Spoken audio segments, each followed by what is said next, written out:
Literally dropped it in his valet. Literally dropped the car in his valet because I knew the kid had the money. You know what I mean? So it's like, what's he gonna do? Fucking run off? So I dropped the car at the valet, sent a picture of the valet, and I was like, your car's downstairs. He knows a lot of people. He's got a lot of clout. I'm like, what are you gonna do? You're gonna have all these people come downstairs, see you with the car, and then not buy it? So that was psychology right there, bro. and then How did you? Yo, he didn't even really want it. So we got on the phone. I was like, look, bro, I'm not getting off the phone until you tell me why you don't want this fucking car.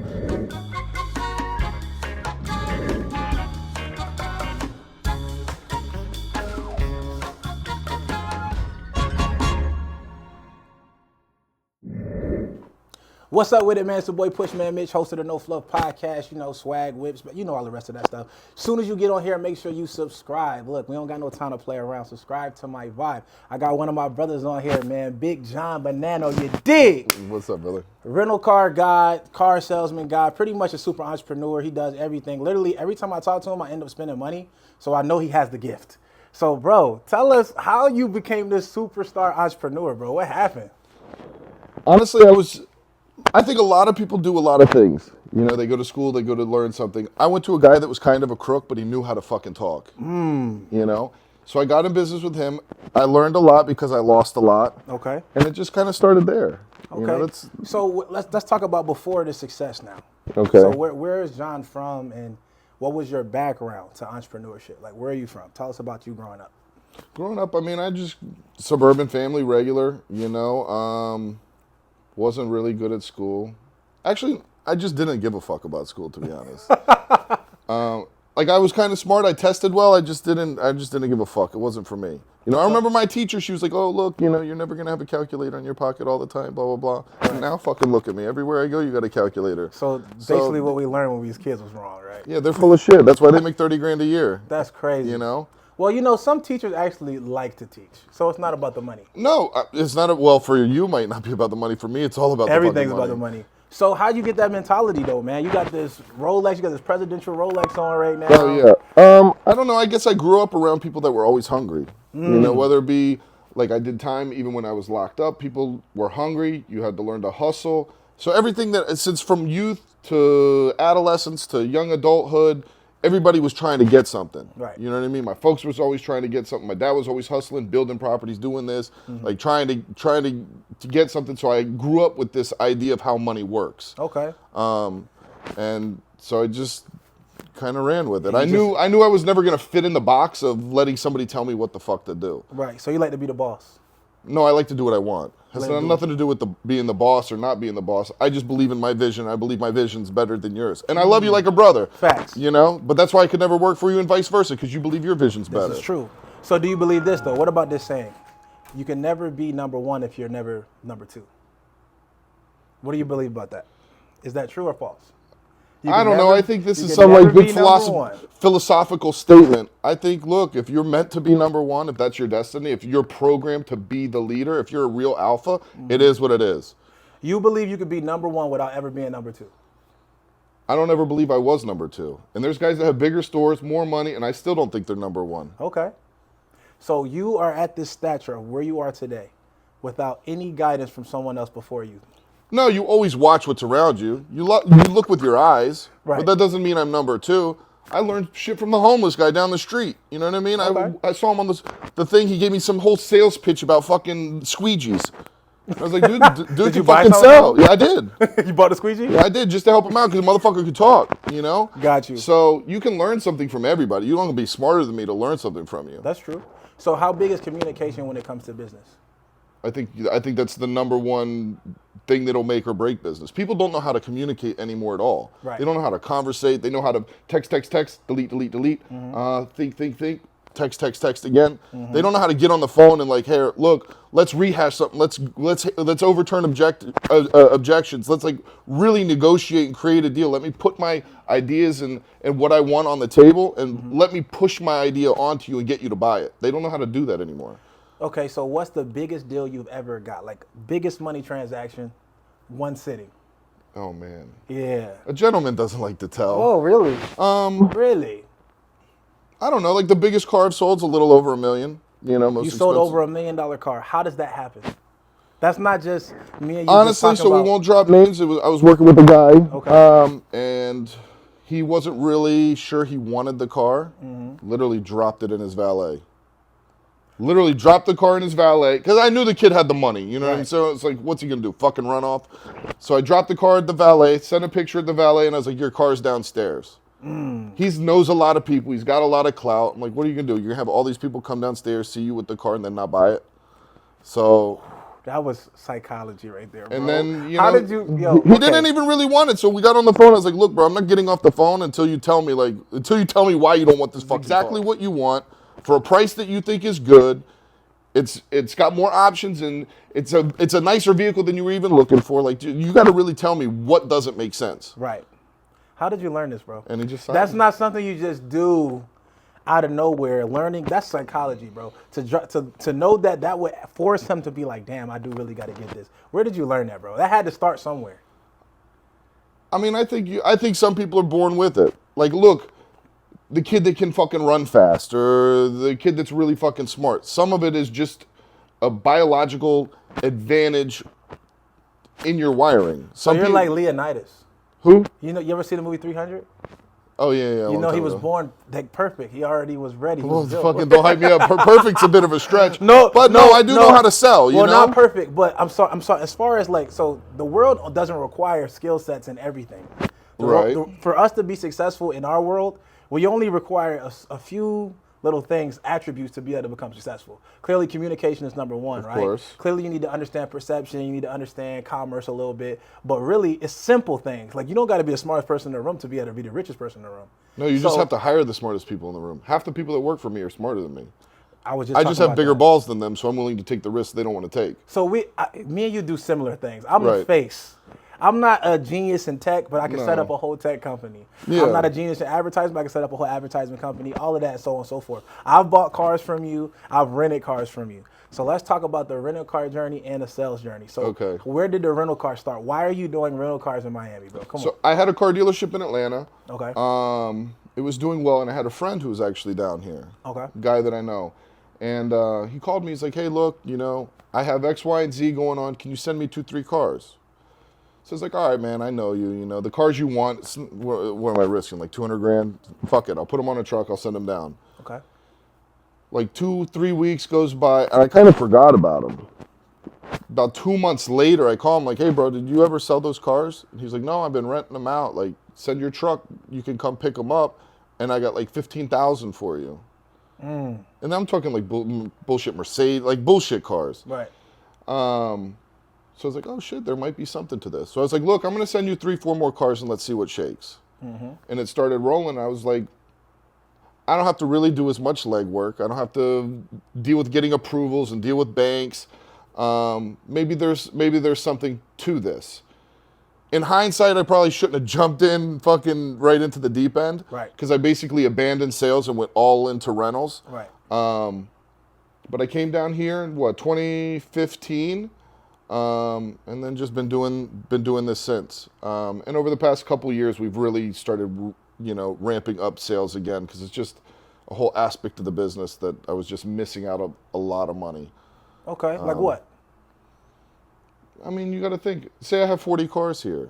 I have people that come in and out all the time, and they speak to my staff. Hey, I'd like this. Hey, I'd like that. We're sending them to other people. Yeah, we'll get kickbacks, we'll get commissions, but we're missing a lot of the deal. That you should have had your own. You know what I mean? Yeah. So it's like, look, even if I'm making money on the deal, but I'm sending it to another brand, I'm doing myself a complete disservice. That's facts. You know what I mean? Because at the end of the day, my brand is my value. You know what I mean? Like, you bought that watch because it's Rolex, not because it's got diamonds in it. That's facts. If it was a Bonanno watch, if it was named after me, but it had diamonds in it, would you have paid that money for it? No, hell no. You probably wouldn't even wear it.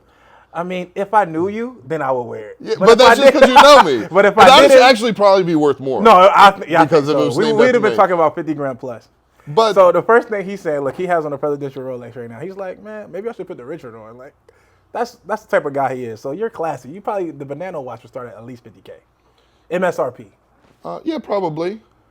I think my name's worth at least that. Come on now. But no, yeah, it's like anything else. Everything is a journey. Everything is trial error. Everything is, look, I lost $2 million to make $5 million. Like, that's just the way this shit goes. Like, Right. you don't walk in a winner. You This is just facts. walk in believing you're a winner through the loss. Right. Other people just don't see you as the winner until you win. Exactly. But I knew I was a winner when I was broke. Facts. People watch your feet more. People than they thought I watch was your an mouth. idiot.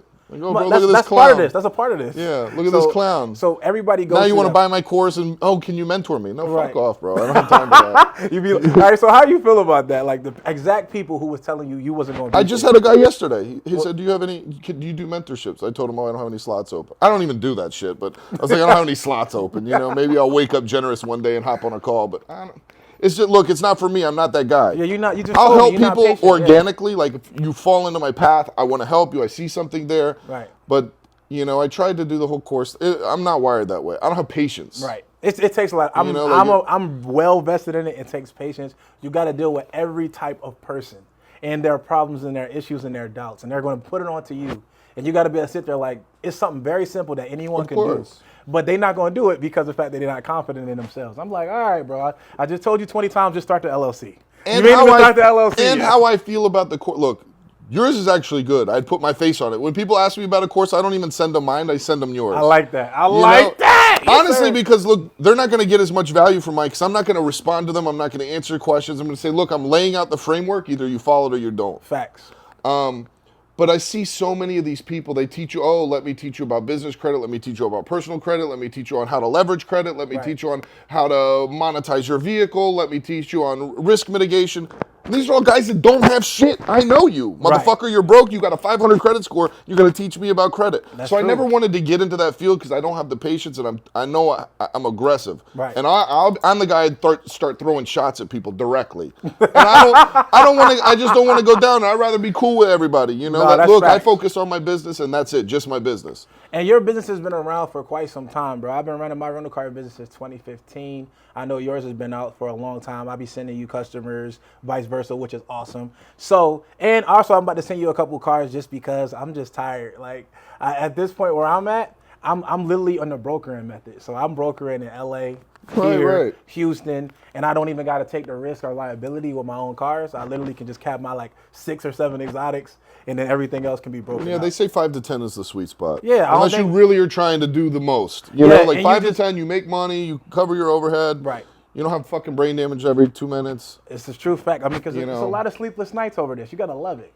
George loves it. Shit always happens. I just had a valet guy. He didn't latch the hood on the Corvette, and the fucking the shit flew off. And then I seen that happen. So one shit of my always customers happens. did the same thing. It flew up, and then it just hit the car behind him. That's so what not happened only, today. Oh, it hit the other car. Yeah. So it's double the liability right there. So I mean, you gotta love this stuff. I love it. I like the cars. I like the change. I've done real estate. I've done a lot of things, and I've never done anything that hasn't had problems. Right. So it's like, look, let me just pick what's gonna bother me, and this shit bothers me, but at least I can deal with it. Exactly. And it comes with a lot of people don't understand the rental car game. The networking in it is crazy.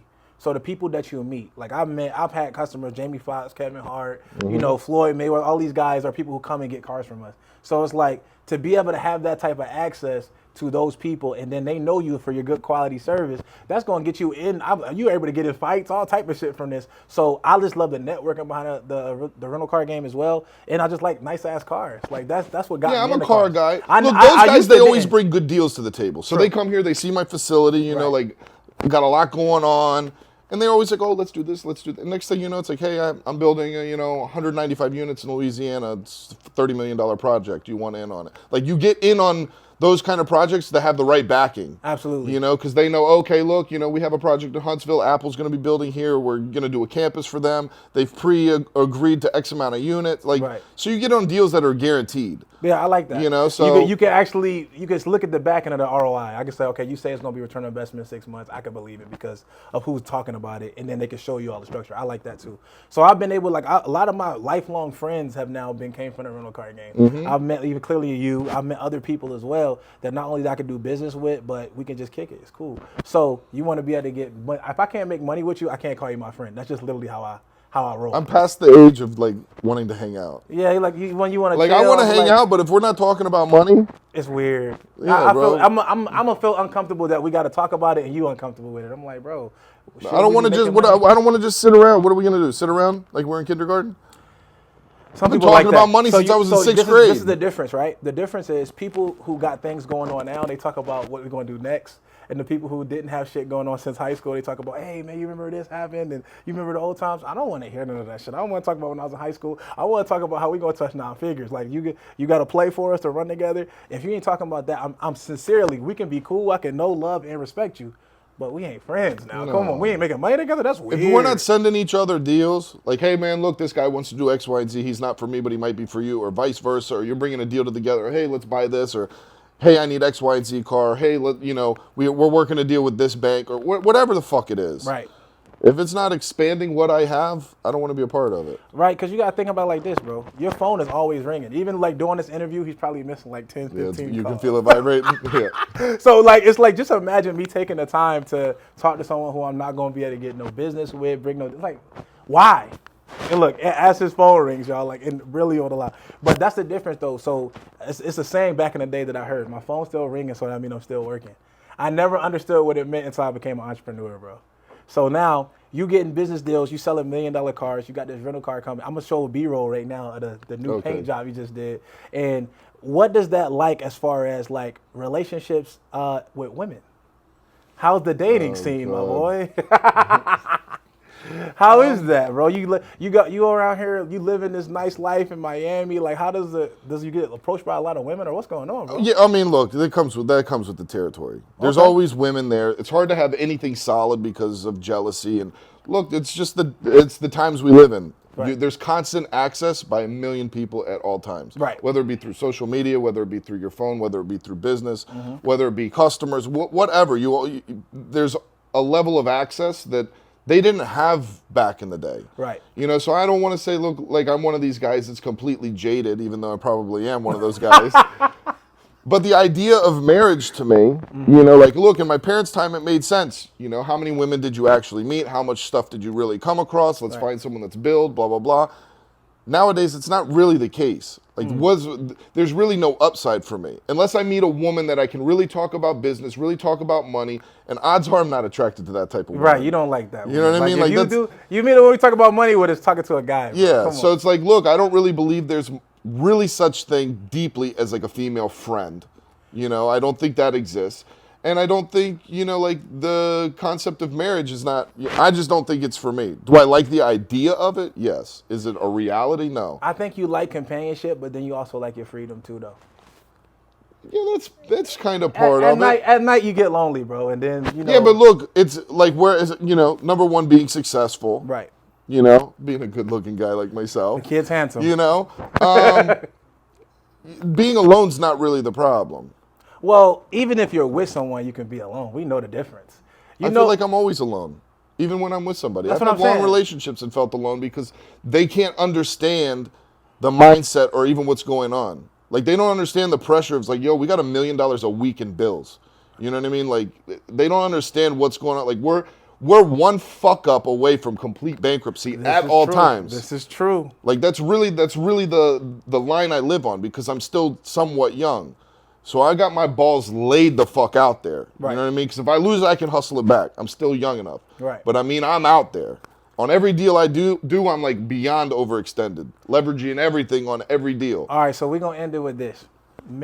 Everybody who's watching this particular podcast episode, help them make some money from watching the episode. Give them one thing they can do today. Oh, man, just one tip. I think, look, as sad as it is, I think you're either born with it or not. All right, so what if they wasn't born with it? They was born to watch this show, be exposed to you, and then you show them one play. Man, the one play. Just one thing.